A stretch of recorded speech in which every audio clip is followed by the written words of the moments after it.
We're talking about Target today, which is your favorite place to go in for toothpaste and then come out with an entirely new wardrobe. They've just announced price cuts on more than 3,000 items. I can tell you what I've learned as a consumer. I've learned I don't need Target.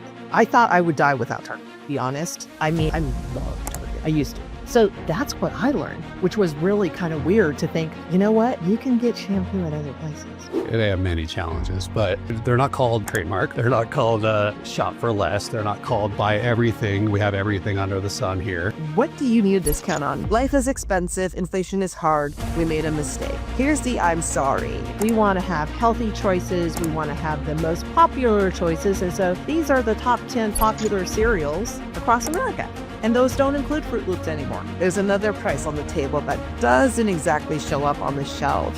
And that's the cost of broken trust. Target, you're off the hook, then it's over, but don't call it over yet. Welcome to We Fixed It. You're welcome. The show where we take over companies, you come along for the ride, and we try to put them back better than we found them. If you're a giant retailer and your sales are flat and the narrative around you isn't what it used to be, what do? You cut prices. You put money back in people's pockets, get that foot traffic back up, and you stop selling Fruit Loops, I guess, because that's what everyone wants. Today, we're going to talk about what's going on with Target. There's a lot happening. For longtime listeners, you'll remember we fixed Target all the way back in season 1. We told them what to do, but they must keep having meetings and making decisions without us. So we're going to look at this a little differently and try to fix whether cutting prices, switching up products, and just generating publicity is enough to bring back shoppers, especially those who have expressed dissatisfaction and even anger, earned anger, at how Target's been showing up for a while. Chino, give us the scoop on Target and bring us up to speed. All right. So as Aaron just shared, we're talking about Target today, which is your favorite place to go in for toothpaste and then come out with an entirely new wardrobe, maybe a candle or a couple throw pillows, and you don't even realize what's happening. But they've just announced price cuts on more than 3,000 items, everything from baby essentials to pantry staples and everything else in between.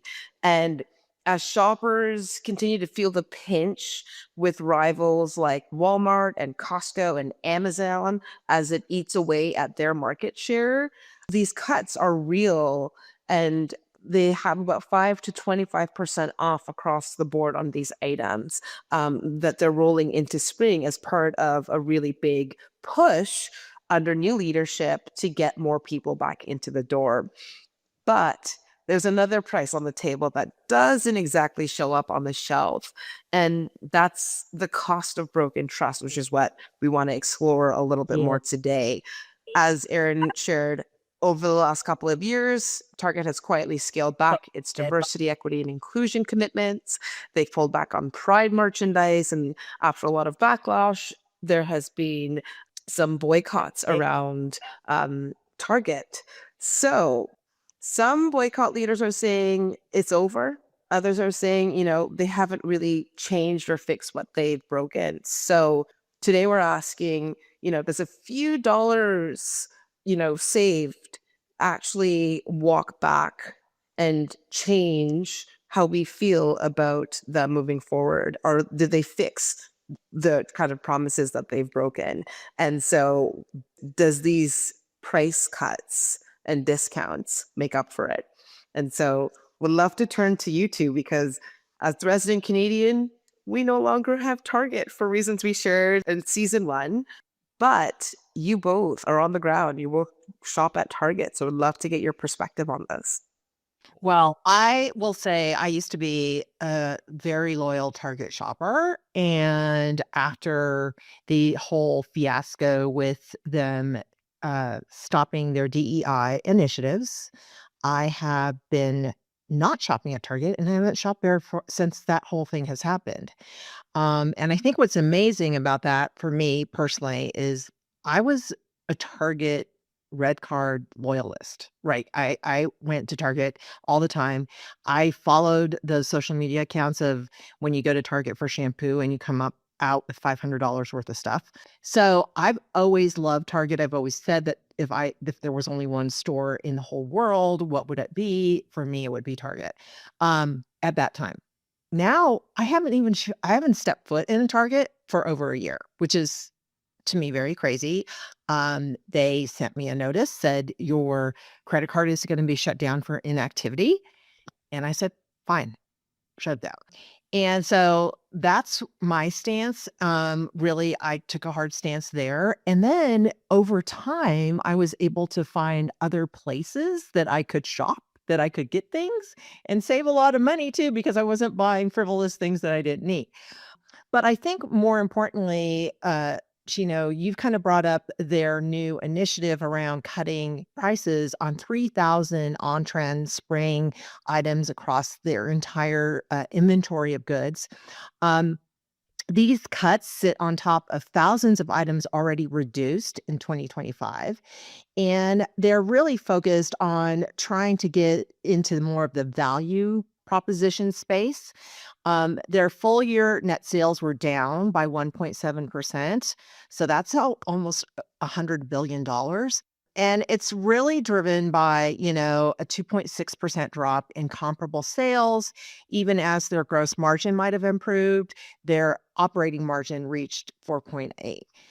So all of this commentary really talks about earnings outperformance has come from margin expansion.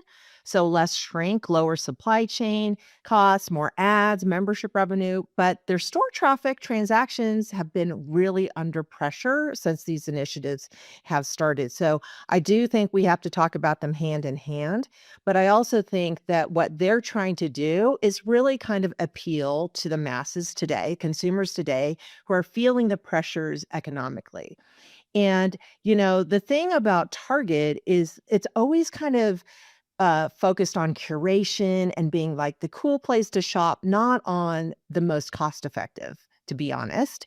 And with their partnerships with like Joanna Gaines and all the designers that are doing like these pop-ups for fashion and things like that, they really weren't focused on, like, I would say, like keeping it cost efficient, so to speak, at prices down low. Mhm. Where I think that's the place where if they're going into that space, they need to understand that their competitors like Walmart don't even have to really do anything, because that's what they're already known for and what they've been doing all along. So these like $3,000, it feels a little bit like they're trying to not pull a fast one on us, but go into this space when who are you really going to be, Target? Like that's what I'd like to know. Like, who are you going to be when when it all comes down to it? Because Walmart really has always been doing that. They're constantly doing this rollback campaign, and you see the prices going back and forth. They do basket price studies across for consumers. And I know a lot of consumers look at that and they'll say similar, all these same brand type items across the United States.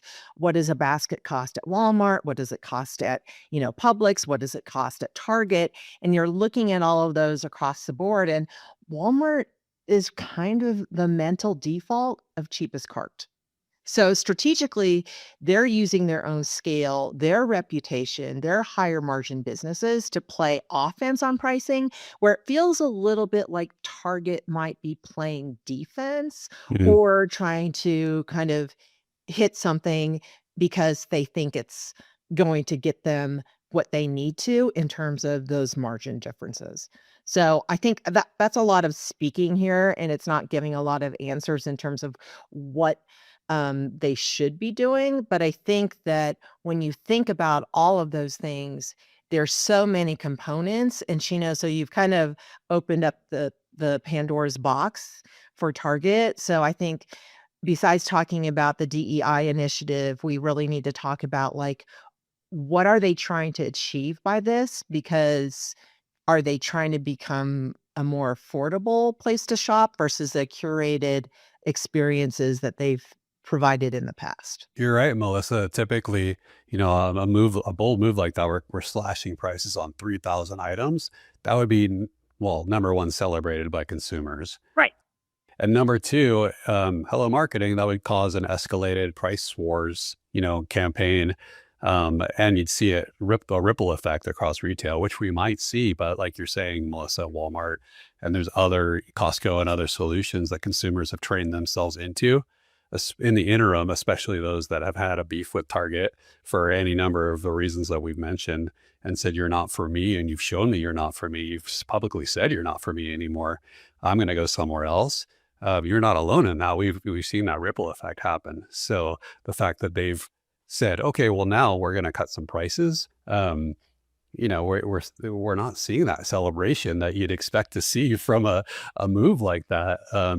And some leaders are saying, well, that's a good move. The boycott, we'll back down on the boycott. It's over. And some are saying, wait a second, what's happening? Is this smoke and mirrors? What are you trying to do here? And we're in the middle of this. Yeah.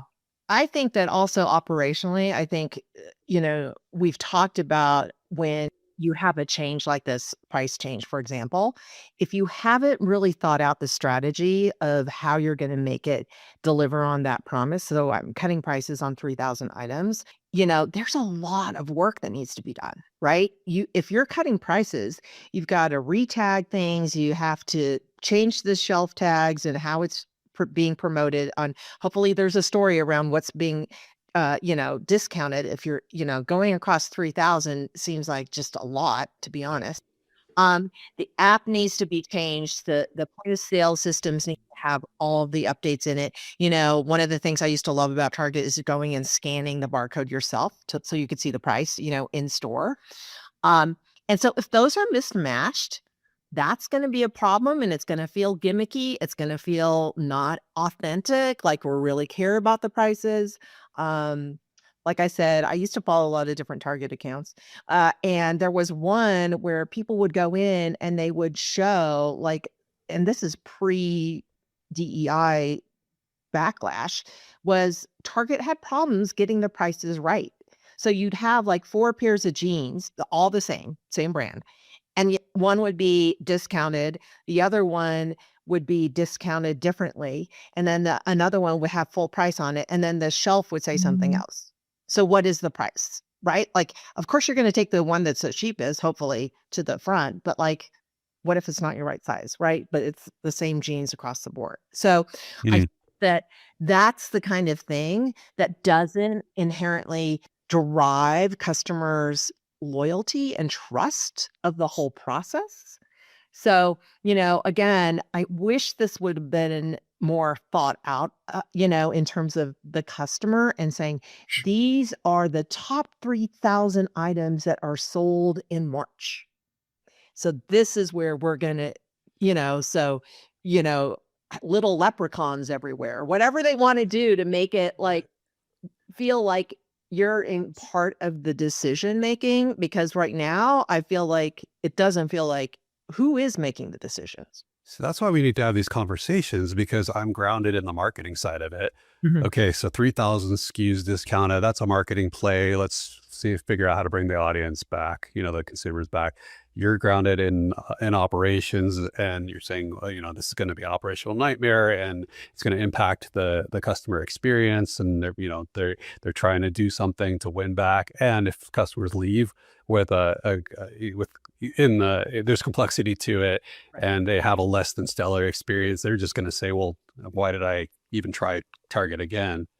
And then, Chino, you're grounded in the people side of the equation. So talk more about that. What's that like? What's all the impact on all sides with the people involved? And, I want to talk people in 2 forms, right? The people who are buying, right? The Melissas that they've lost, the loyalist. And, what's interesting too, you brought up a really important question, Melissa, is this feels very gimmicky. This is great, but you've broken trust with us. And so Right. I'm really appreciative that we have, this, seeming discount on important items, right? They can flip that however they want to, but when will that ball drop? Is it, okay, once we shop enough and then this just goes away? Are you saying forever this is kind of your standard to help with the market? What is the messaging around this? Because as quick as it came, it can easily go. And that has been Target's problem, is they swoop in and say, we're going to do something. as a brand, whether it's standing on the DEI front, when it comes to, we talked about in another episode, having theft monitors and people feeling uncomfortable shopping in different places. Like, who is your audience here? And sticking to that, because if you're going to be the value proposition, that's Walmart. We know that, right? And Walmart Right. has steadily done that. That's how they built their brand. Target, unfortunately, has become incredibly wish-washy. And so I appreciate this discount. That can go away tomorrow. And again, to your point, Melissa, going back to the actual operations side, if this isn't, seamless, if I'm not able to scan and the prices aren't consistent across all store and purchase experiences, this is null. It's null and void. And the purpose of this, for Target, although they think this is going to bring people back, it's actually going to detract people because it's going to make us feel less trustworthy of yourself. So I think, the first solve for Target is figuring out what they want to be. And if this Yeah, is I their new agree. standard, great.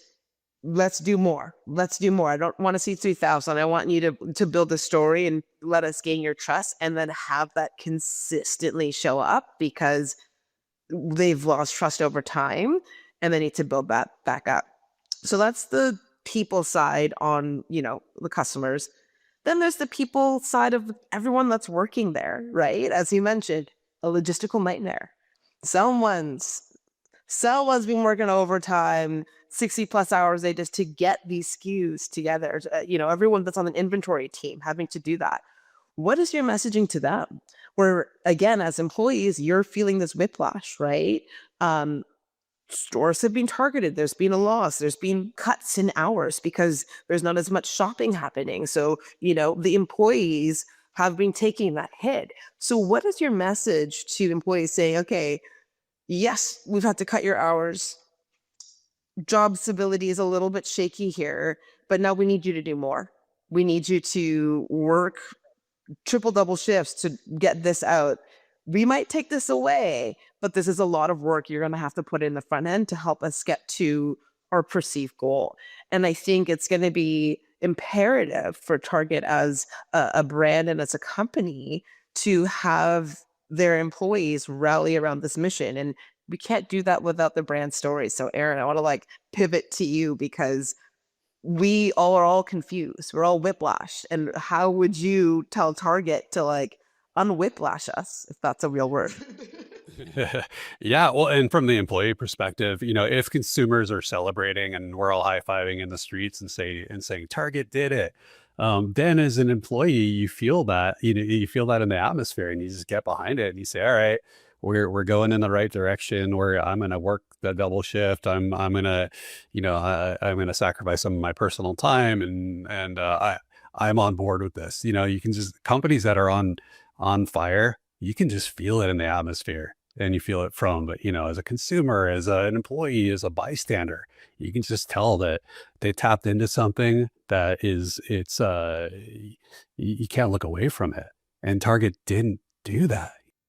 Oh, and I think as leaders, this is one of the things that I always share with leaders that are up and coming that work with me, and with the C-suite, is the connection to the mission and the overarching goals, Chino and Aaron, is so important. And understanding how each of these people, the people that are the inventory stalkers overnight, the people that are cashiers, the people working in the pharmacy, the people that are, manning the fitting rooms, how are they adding value to the mission of Target? That's got to be there. And I think, Chino and Aaron, that's what's missing right now, is when we say, what's the soul of Target? They've had an opportunity where they've had a pretty significant, trust broken situation with the DEI. You could see competitors who have leaned in to them breaking that trust. So Costco is a perfect example. Costco said, all you Target people, come on over. We may not have all 100 things, but trust me, you're going to come in here for milk and leave with a couch. So just come on over. And they have really leaned into what they know really mattered to the customers at Target, which was DEI, right? So they doubled down. And now they're kind of coming out of this economy where there's been a lot of uncertainty and there's been so much stuff going on where people are like, I trust them. I trust that they're going to fight for me. I mean, right now they're fighting to get tariff money rebates back, all those kinds of things. And so they have kind of a soul, and it feels like Target lost their soul. And I really feel, Chino and Aaron, that like, I like this idea of the discounting the of course, we all need it we have inflation fatigue, we all need it. But I would have loved it to be aligned, Aaron, with like a rebrand and a remarketing and said, and even something that said, we heard you. We understand. Yeah. This is our position, is that we actually kind of were allies to too many things. And so we lost kind of our place in line, right? And so what we're doing is we're paring it down, but we're definitely focused on bringing you the most diverse, the most, whatever. And even showcasing that in their stores, in the way that their store, like they can't like have Target be the same Target and then discount everything and think that like we're all going to forget what they did to us before. Right. Yeah, it wasn't enough, or what we've seen so far isn't enough, right? So they did enough to create a short-term stimulus, Right. which is going to work for a little while, and the stock price will probably go up, and foot traffic will be up, and they'll point to those metrics and say, we did something substantial. It's really not. If they take something that's $7 and they cut it by the 15% or whatever, that's a consumer win. They didn't cut it to $2.50 where you're like, all right, I'm going to sell my soul over the $7 product. Now I can get it for $2.50. Fine. My morals will be compromised a little bit and I'm going to shop at Target. People do that. If they shop at, name the provider of your choice. Even if they're not, fully on board with everything they stand for, and they say, yeah, but, I buy this there because they're the only ones that have it and those types of things. So, no, it wasn't a deep discount. They didn't rebrand themselves as a friendlier company. They didn't rebrand themselves as an always on discounter. They just kind of put something out there. And they can call it a campaign. They could say, oh, good, I'm glad you took advantage of that seasonality. The temporary price cuts. Now we're back to Target, and slowly, prices go up, and then they're back to where they were. But they got what they wanted. They got the market signaling they wanted.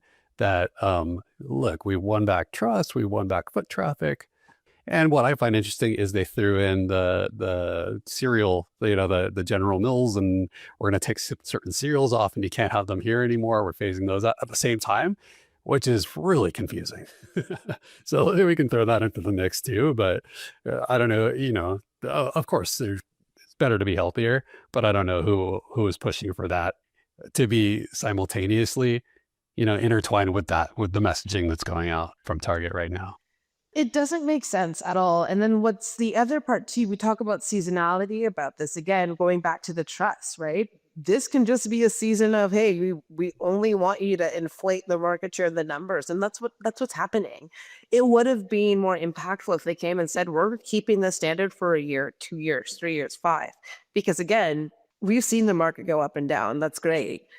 We've also had many conversations on the podcast about how many companies will try to inflate and end up at the end of the day, dissolving their business, going all the way back to like Party City days. I think that's like our second episode, right? And, it might be a case of too little too late for Target. And so the point of this podcast is to get ahead of it. And I think what they need to recognize is, sure, this might push your numbers for a second, but how do you stay consistent? How do you bring people back when you've lost the Melissas, your loyalists, and who have now found different consumer behaviors, found different stores to go to? Again, Costco being the big one, right? Where I do think that, yeah, sure, we have a discount for who knows how long, I'm still going to go to Costco because I can get everything else there at a, at a bulk price, or I will always just stay at Walmart because it's still a little bit cheaper. Even then, right? Like Walmart has the power to, market share and say, okay, well, that's not really going to do much for you, because anyone that's looking for that value add, who's really looking at those numbers, they're still going to go to Walmart because great. What if there's something that's, number 3001, that it's like something that I need that's not a part of this, right? You have not discounted your entire store and said, hey, we're going to do this for the next X amount of time. They can't do that. That's not what they're known Right. for. And so, unfortunately for them, this was a miss in terms of a campaign. And I think, Erin, you said it best. We need to look at this as a campaign versus a long-term strategy, where their long-term strategy is needing to figure out what their messaging is and how they can buy back that trust. Yeah, I think they risk being caught between being that value player, everyday value player, which is what Walmart is, the dollar stores are, those kinds of things, and that premium luxury elite experience. And so they're going to be stuck in the middle, and no longer are they going to be seen as the clear leader in fun, design forward partnerships with cool fashion, up and coming fashion designers, and really kind of keeping it affordable. So that's been lost somewhere in the mix. And I think their leadership is clearly leaning on the financial aspects and the financial levers to get them to profitability. But that is not, to your point, that's not a great long-term strategy. Strategically, they also treated the boycott of Target and as kind of like a PR incident, thinking it would just go away. And I think that's what they're saying today. Oh, it's done. We're done with it. We're done with the boycott. You don't get to tell us when we're done with the boycott. We're not done. We're not done because you haven't done anything to help us. So really, I think they've got to make some serious steps, both in finding out what is their mission and what do they want to be in the future. Do they care about the people they've lost? Maybe they don't. To be honest, I don't know. But they need to re-anchor the brand on a clear guest or consumer who they know and what segment is that, and can they recommit publicly. And really, I think that's one of the things that we were saying is like, it's great that you're going to cut these prices, but those prices relate to me how, right? So tell the narrative, like control it, like pick the reasons why you pick those 3,000. Be able to like have the insiders who might still be part of the red circle, not anymore, but would say like, I get this from Kroger's. You bought these 5 things in the last month. These 4 things are on digital coupons, and you would save, $20, right? So that's the kind of thing that like they should look at, what have consumers been buying and design those price cuts around a member-centric experiences, in my opinion, and then try to like slowly pull in all of those people that have left and think about why they left, as well as what made Target special, right? Because I Yeah. think that they're getting caught in like, do you see what I'm saying by saying they're kind of getting caught in the middle space? Absolutely. This is what happened in Canada, right? They tried to come in Canada and they were this middle ground. We did not know. We had no introduction. We knew the red circle from the commercials, watching anything in the US, right? But we as Canadians did not understand their brand, and they came and failed within a year. They packed up and left Canada. And so again, I see the same trajectory because now they're in this weird middle space too.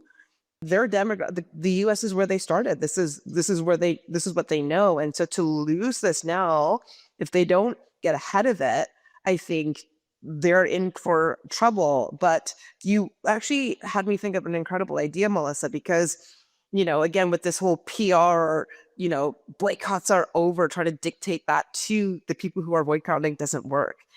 And I think what a better campaign would have been for them, it's something that they can do. Again, Target, if you're listening, this is a really great idea.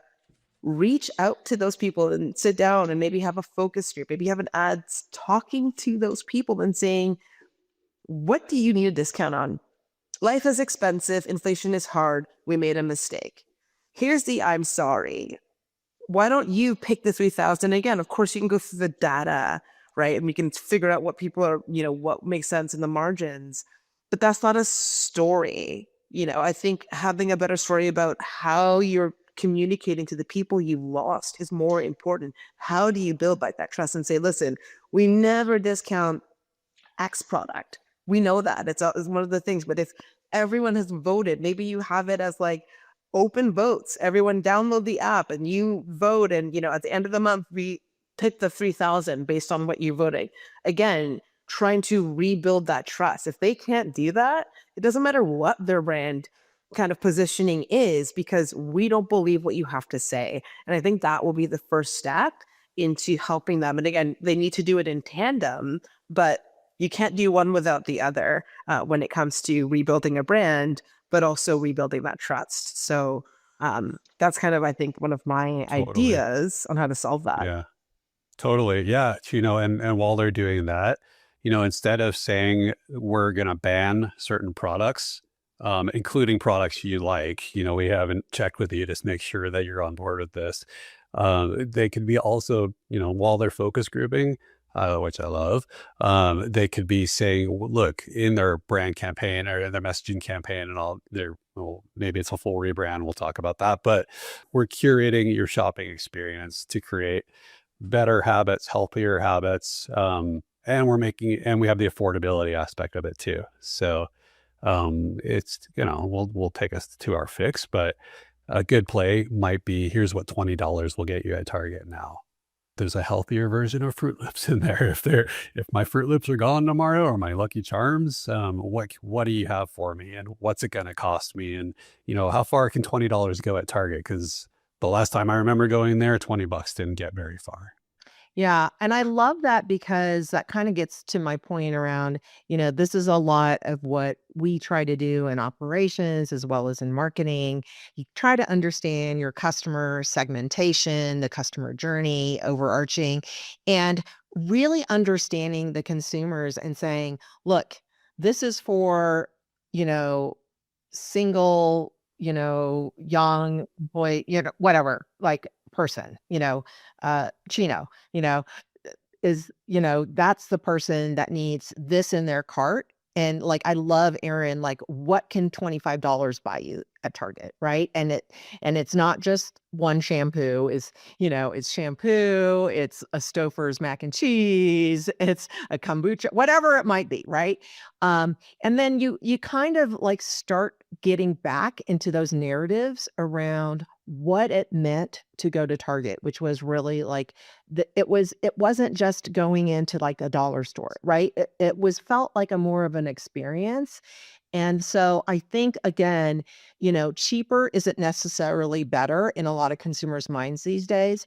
And so I think that we could even, talk about what changes Target has to make to keep up with the tastes of its loyal customers, right?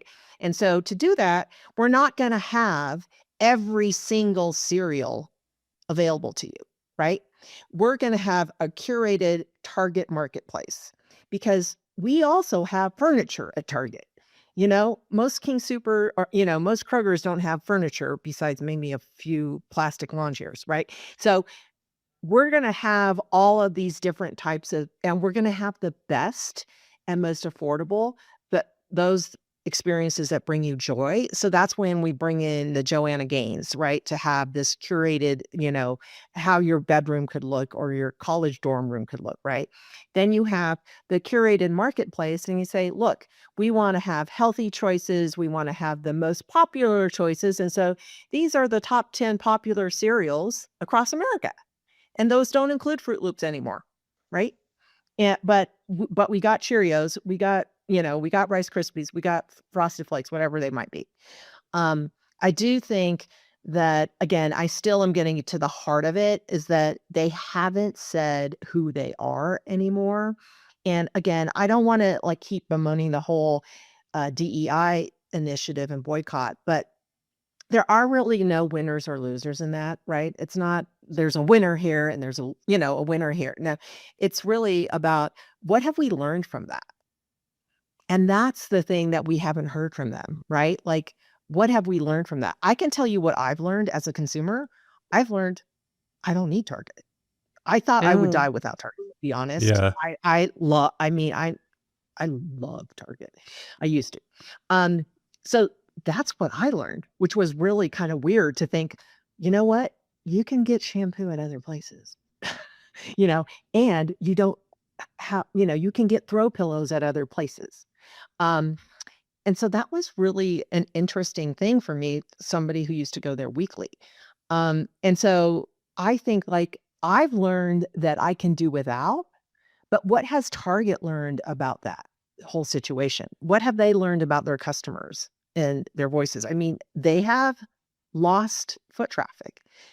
Maybe their big superstores need to be smaller, right? I don't know.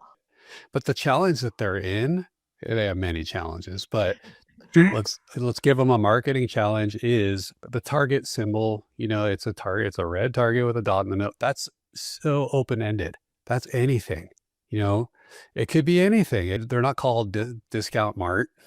Sorry if that's your trademark. They're not called Shop for Less. They're not called Buy Everything. We have everything under the sun here. They're called Target. And that means you can do anything you want with that. So the marketing challenge is the minute they start defining we are this and we're not that, they lose people. Because Right. anyone who wanted them to be that would pin them down and say, well, I thought you were that. In my mind and my perceptions, you were, but now you're telling me you're not. Okay, well, now Target has a definition and it's getting narrower and narrower, and that's not for me. So it's to their advantage to leave what Target is big. I see what you say there. I think I understand that, but I also like my point again about there not being a winner in the whole boycott situation is Mhm. truly that, Aaron, because there is no winner. So like, even if they were to say our soul and mission, this is our vision and mission, there's always going to be people that aren't happy. I would just Sure. like for them to be able to kind of put something down as that would help all of us understand, like, what have you learned from this? Where are we going for? How are we moving forward? And if the 3,000 discounted items is the way we're moving forward and we're not going to talk about it, okay. But that doesn't entice me to come shop again. I don't And know.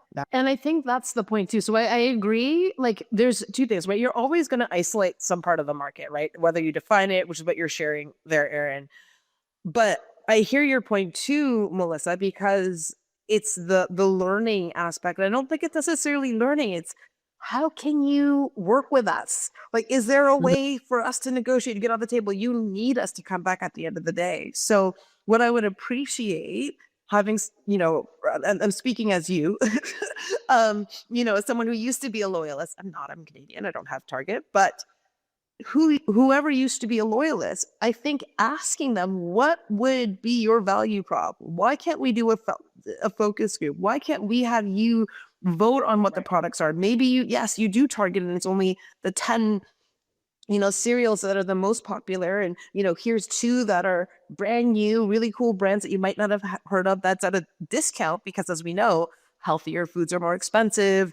It's really hard. Health is important, particularly as inflation goes up. You tend to buy not the healthier things, X, Y, and Z. Push people to do better and say, you know what? Our stance is we want to make sure we're supporting. Maybe we never Right. talk about this piece. Maybe we never ever really get there. But what I can say to you as a brand, because I don't want to isolate everything else. And again, would I want to shop there? I don't know. But why don't you ask the people what they need and provide that? And if it is a discount for a certain time, that's not going to work. We need this. We need to trust you. So whether it's redoing your brand over time, you need to tell us what this is about. You need to give us the why. Your teams need to have a why, because Aaron, I know, Melissa, you not really stepped foot in a Target. Aaron, I don't know if you have, what is the energy when you walk in? Is it the same, Target experience you used to have, or are people walking around who are working there just not really engaged, where you feel like, whatever, I don't really care to be here. I can I'll pay a little bit more, but for a better experience. Right. Well, and yeah, and as I said earlier, if you feel the negativity from the outside as an employee, you can't help that. You can't help but internalize that, like you feel it too. And then like you said, you walk around dissatisfied, or a customer says something to you and you kind of agree with them. So they're in a tough position to be the ambassadors of Target by wearing the shirt. Um, and the best thing you can do is do the training and talk to your employees the same as you talk to before you talk to the outside, and say, let's define what we're all about.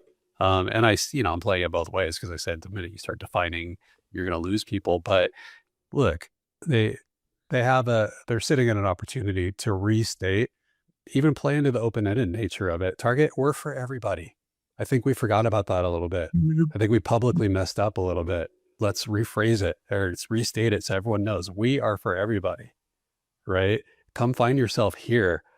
And what they did is cut prices, but in the messaging and the narrative, what they're saying a little bit, but not enough, is we know consumers are feeling the pinch.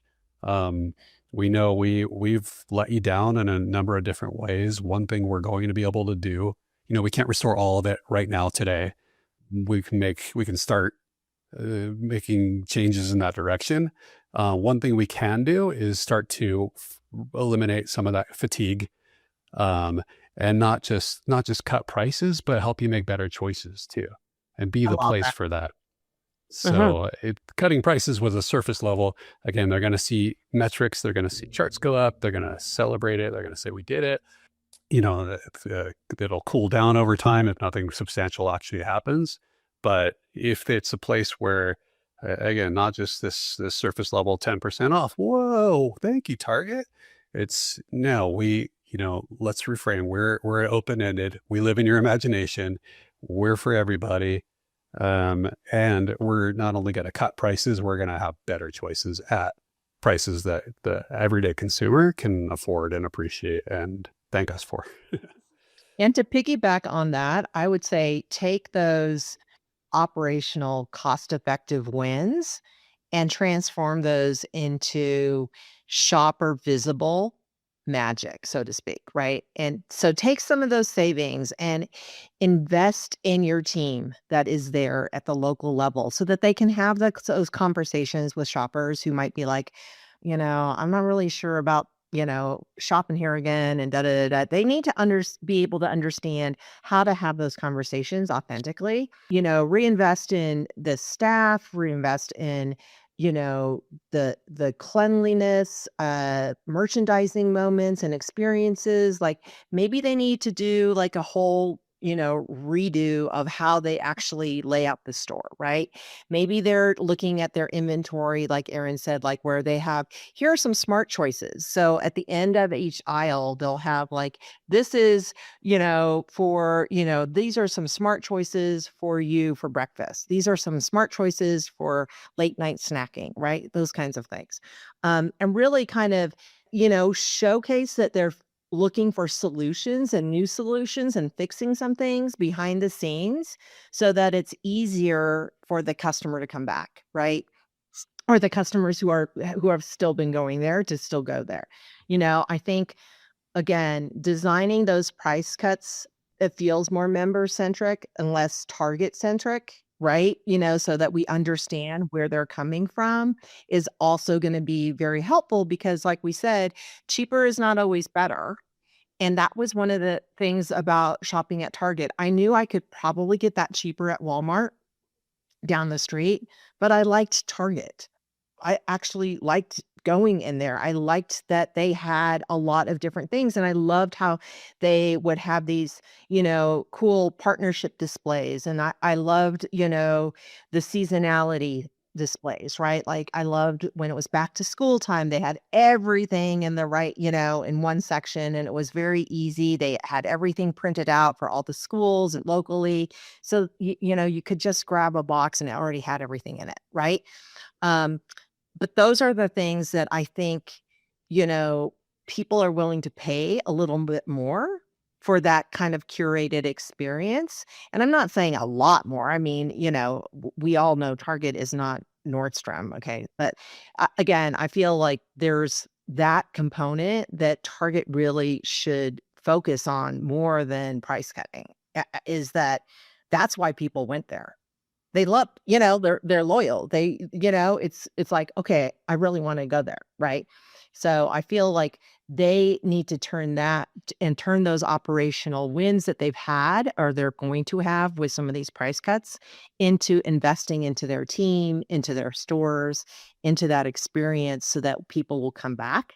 And, like the statement doesn't have to be, just yeah, we made a mistake. I don't think they have to say that. I think what they have to say is we recognize that what our loyal, shoppers are missing are, these, partnerships with so and so or whatever, right? I think that they've just been quiet about it and just it's not going to go away. It's not. It's not. And I think, going back to what you're sharing, it's like, targeting the target, curated experience, which means more experiential activations at your store, right? Have your store employees bring people back in, right? So you have to re-engage. So again, reinvesting into your team will be helpful, right? Reinvesting into figuring out what your brand is and investing in speaking to the people you've lost and asking them, what do they need? You made a mistake. For some people, they'll never go back, right? I remember, I had an aunt who Canadian Tire was a thing. They made one mistake on her tire. She swears to God she'll never step foot in a Canadian Tire. I love Canadian Tire, totally different on the Canadian side, but you'll have people who will never go back to Target, right, and that's okay. But there's a whole plethora of people that are open to hearing and saying, maybe we don't want to cancel you forever, but I need to know that you figured something out or you're doing something for me that you completely pulled back. Like, what are you doing for me? And for Right. me to come back. And if you're not going to be the value prop, which you are not yet, maybe in 10, 20 years where you have a brand presence like Walmart that is known for that, that's great. But you're never going to compete with Walmart against value. So that's not it. Don't start going down that pathway. Little campaigns like this is fine, but it's not going to work. You need to go back to the experience. That's what Target was about. It was creating things, educating you as a consumer on new brands that you may not have heard of, curating the list so that it's not 1,000 things, it's 10.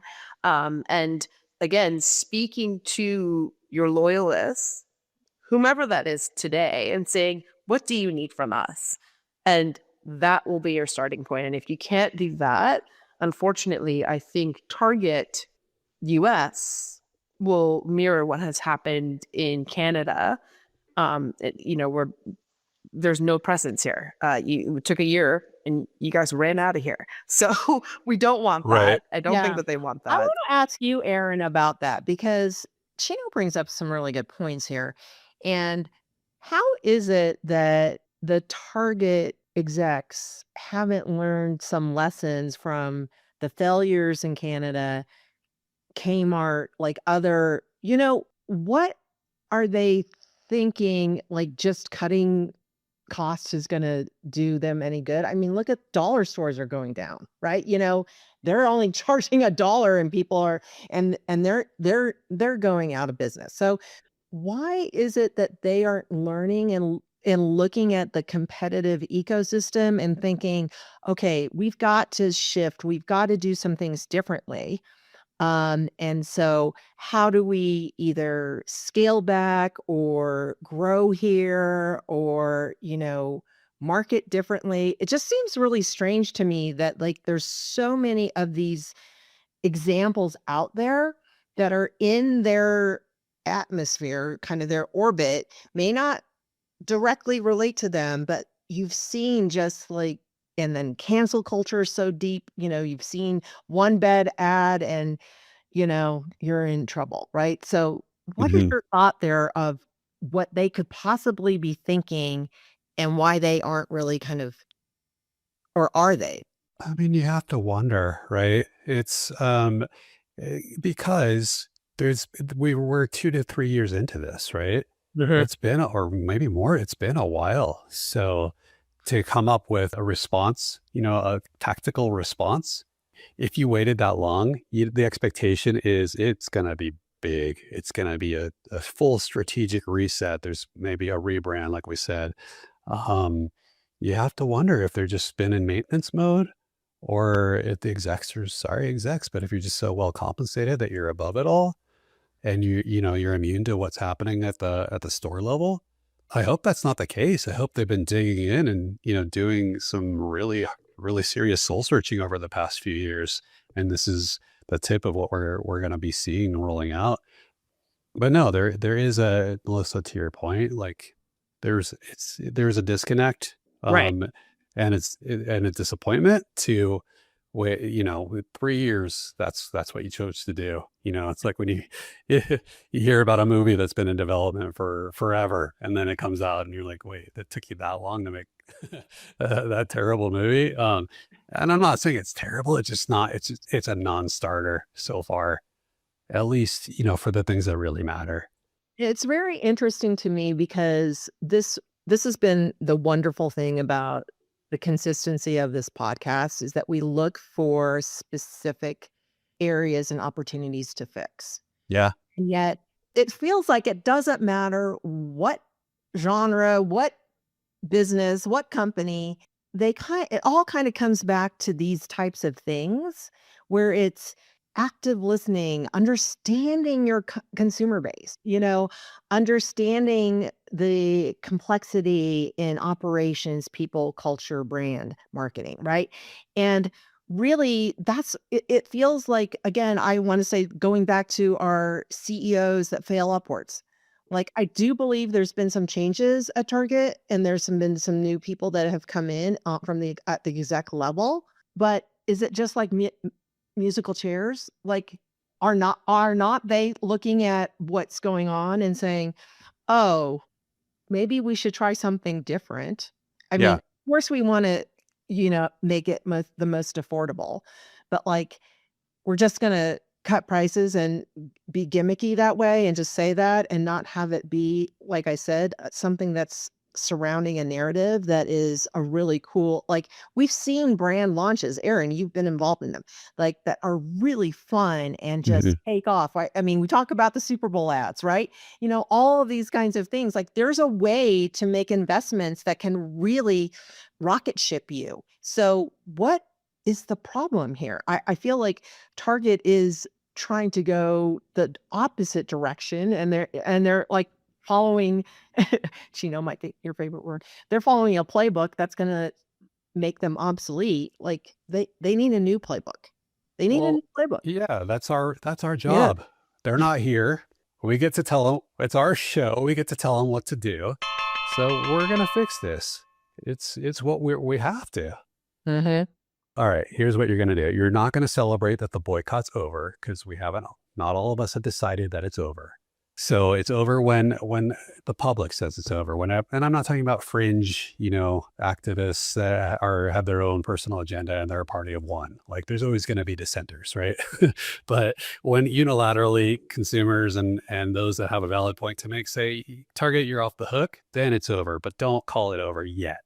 Um, and you're in a position to own this narrative. So the less you say and the more you stick to a talking point, the more people are going to talk about you, and you're Mm. going to lose control of that. And I think we're a long way away. I haven't looked at their books today, but I think we're a long way away from no more targets ever anywhere. That's going to be catastrophic things that haven't happened yet. But is there a slippery slope and a precipice? Yeah, we're seeing some things, eroding. Own this narrative, take this moment and start rebuilding. Let's think about the people involved. Chino and Melissa, we've talked about a lot about the employees. I think that's the heart of it. You have a moment to rebuild the company around your employees. Right. And think about, can they afford your products? Think about them as proxies for the rest of us. Do they walk around happy? Do they make discoveries in the store like the Target lady on SNL? And, oh, I didn't know they sell this here. I'm going to get this for myself, and you're in the middle of like a hostage negotiation with the boycott, people that have been boycotting you, where the door's open a crack. So, look at your employees and your people and look at who isn't represented here, and how do we adjust our hiring practices, or maybe go back to some of the ways we used to do this, and not make it a political statement. Just make sure your people are representative of your communities and who shops at your store, and start to rebuild your identity around the people. That makes a lot of sense, right? While you're doing that, if you're going to cut prices, do it. Well, people will appreciate it. If you're going to cut products and say they're banned now, do it in a way that people also appreciate. So instead of saying, well, you're not going to get this here anymore. Well, what am I going to get? What are the alternatives? What are they affordable alternatives? Are they things that you can train me into liking? Can you curate experiences around those discoveries and make sure that I have operationally, it's not a nightmare because I can't find what I bought last week. It's a natural progression to something else that, oh, this is even better and it costs the same, or it's affordable. I'm on board, Right. And then you just do that stuff. Yeah. Melissa, do we fix it again for Target? I think we did. I think, I think there's some very key things in there that you talked about, Aaron. I think, first of all, I would tell them to re-anchor their brand. Their brand was so important, and really re-anchor it around their guest, and recommit publicly, like own it. Pick your core segments, know your customers, whether that's progressive suburban families, whether that's, young urban shoppers, whatever it is. Do so in your actions, not just your ads. Rebuild your inclusive merchandising and diversity with better store level, planning. And instead of retreating from that, I say use transparency in a "We Heard You" campaign that explains how they'll protect employee values as well as, the consumer values, making it clear that those are not for sale and those are something that they stand by. And I think designing the price cuts around what we've talked about, a customer experience, not just a panic promo, is really important.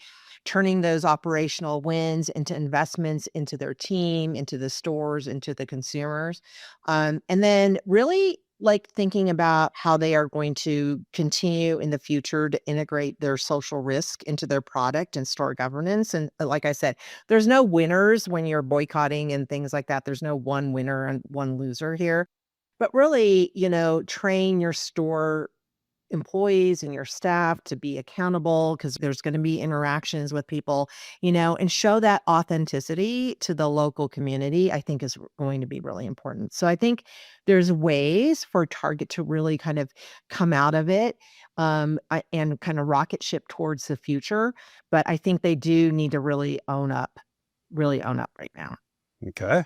We'll put that all in a paper for them. Chino, did we fix Target? I think so. Target, you can't put lipstick on a pig. That's what Sure. this is. And everyone has kind of seen Right. right through it. You need to get to the core of who you were. And that was, again, curating experiences. You're not the cheapest store around. You need to recommit to your consumers, one way or the other, right? So get in front of it, own your mistake, and learn from what you've gone through, right? Whether that's Target in Canada, because you were, I'm looking at this like a train going down the wrong track, full steam ahead. And I'm like, you've been here before. Don't do this again, right? From a lot of the brand governance, the storytelling, the experience, right? You cannot afford to play in this middle ground in a time where retail is suffering across the board in the height of inflation. People don't have the extra money to spend, they went in for toothpaste, got a new wardrobe. Everyone's looking at how much they can save on that toothpaste right now. So yes, this campaign of $3,000 items listed, great. But there needs to be a story around it. Without a story, this doesn't mean anything, and it is not building back the trust to the people you need to regain trust for you to survive long term. Well said. Well, Target, your move. That is going to wrap up our Target episode.